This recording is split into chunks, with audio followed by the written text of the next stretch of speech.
दिनांक 19 अगस्त 2025। प्रातः मुरली। ओम शांति। बाप दादा मधुबन। मुरली का सार है, अपने स्वधर्म को भूलना ही सबसे बड़ी भूल है। अपने स्वधर्म को भूलना ही सबसे बड़ी भूल है। अभी तुम्हें अभूल करना है, अभी तुम्हें अभूल बनना है। अपने घर और राज्य को याद करना है। प्रश्न है, आप बच्चों की कौन सी अवस्था ही समय के समीपता की निशानी है? आप बच्चों के कौन सी अवस्था ही समय के समीपता की निशानी है? उत्तर, आप बच्चे जब याद की यात्रा में सदा मस्त रहेंगे, बुद्धि का भटकना बंद हो जाएगा, वाणी में याद का जौहर आ जाएगा, अपार खुशी में रहेंगे, घड़ी घड़ी अपनी सतयुगी दुनिया के नज़ारे सामने आते रहेंगे, तब समझो समय समीप है। विनाश में टाइम नहीं लगता, इसके लिए याद का चार्ट बढ़ाना है। विनाश में समय नहीं लगता है, इसके लिए याद का चार्ट जो है उसको बढ़ाना है। गीत है, तुम्हें पाके हमने जहान पा लिया, तुम्हें पाके हमने जहान पा लिया। धारणा के लिए मुख्य सार। पहला पॉइंट है, सदा इसी नशे में रहना है कि हम अभी ये पढ़ाई पूरी कर मनुष्य से देवता सो विश्व के मालिक बनेंगे।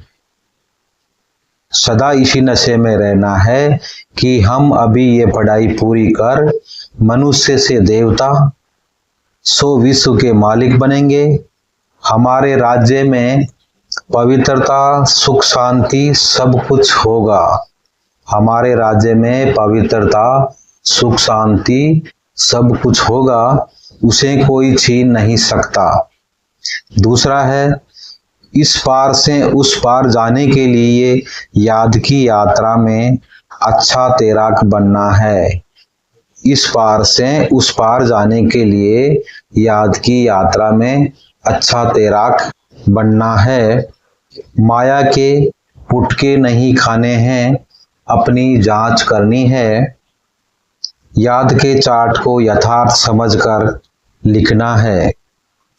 आज का वरदान दिया है, पुरुषार्थ और प्रारब्ध के हिसाब को जानकर तीव्र गति से आगे बढ़ने वाले नॉलेजफुल भाव। पुरुषार्थ और प्रारब्ध के हिसाब को जानकर तीव्र गति से आगे बढ़ने वाले नॉलेजफुल भाव। पुरुषार्थ द्वारा बहुत काल की प्रारब्ध बनाने का यही समय है। इसलिए नॉलेजफुल बन तीव्र गति से आगे बढ़ो। इसमें यह नहीं सोचो कि आज नहीं तो कल बदल जाएंगे। इसे ही अलबेलापन कहा जाता है।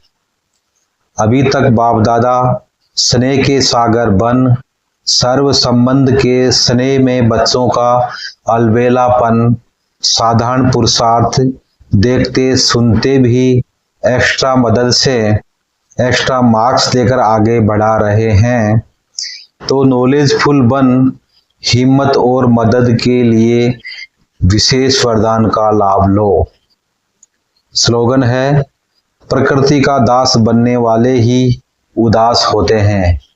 प्रकृति का दास बनने वाले ही उदास होते हैं, इसलिए प्रकृति जीत बनो। अव्यक्त इशारे, सहज योगी बनना है तो परमात्म प्यार के अनुभवी बनो। सहज योगी बनना है तो परमात्म प्यार के अनुभवी बनो। जैसे कोई सागर में समा जाए तो उस समय सिवाय सागर के और कुछ नजर नहीं आएगा। तो बाप अर्थात सर्व गुणों के सागर में समा जाना, इसको कहा जाता है लवलीन स्थिति। तो बाप में नहीं समाना है, लेकिन बाप की याद में सने में समा जाना है। ओम शांति।